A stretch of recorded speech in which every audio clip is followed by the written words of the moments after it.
안녕하세요. 오늘 저희가 함께 살펴볼 자료들은요, 아주 흥미로운 질문을 던지고 있습니다.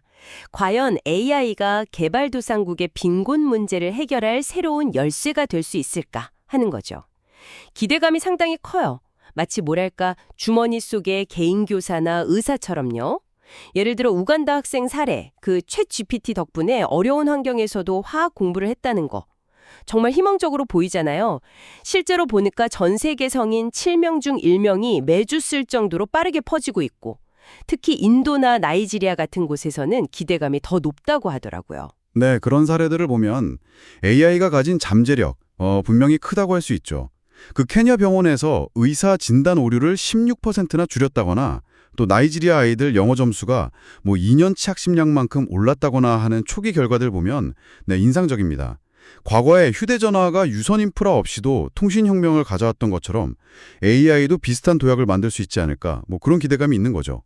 하지만 동시에 이 자료들은 그 희망이 현실이 되려면 넘어야 할 아주 구체적인 세 가지 장벽을 딱 짚어주고 있어요. 아, 장벽이요. 첫 번째가 바로 연결성 문제군요. 그렇죠. 아무리 좋은 AI라도 인터넷 없이는 쓸 수가 없을 텐데 개발도상국은 여전히 4명 중 1명 정도만 온라인 상태라고 하니까 이거 시작부터 좀 큰 허들이네요. 데이터 요금도 부담될 테고요. 맞습니다. 물론 이제 텍스트 기반 AI, 예를 들어 질문하고 답받는 건 일반 웹 검색보다는 데이터 사용량이 훨씬 적긴 해요. 그건 장점이죠.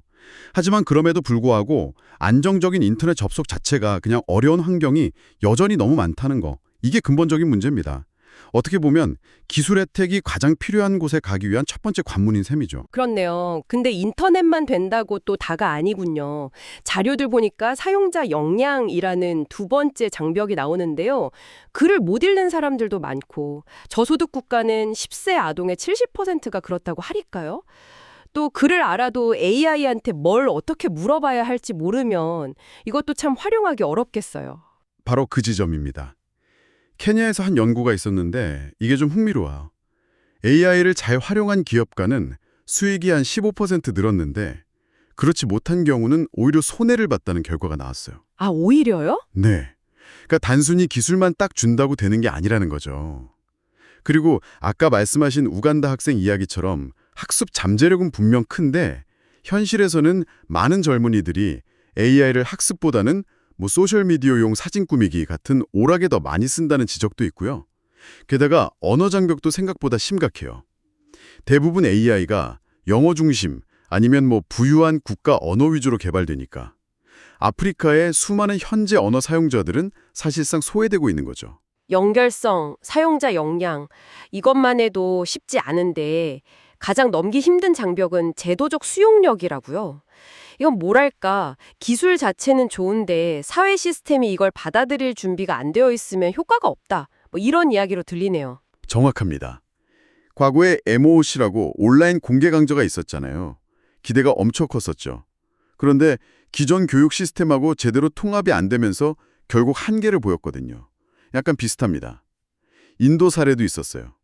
AI가 유령 회사를 수천 개나 찾아냈는데 공무원들이 이걸 처리할 유인이나 시스템이 부족해서 실제 단속 개선으로는 안 이어진 거죠. 아, 찾아내도 소용이 없었군요. 네. 결국은 AI가 그냥 개인적인 도움을 넘어서 경제 전체의 생산성을 끌어올리려면 사회 시스템이나 제도가 같이 변해야 해요. 기술을 적극적으로 받아들이고 통합해야 하는 거죠. 옛날에 공장에 전기가 처음 들어왔을 때 말고요.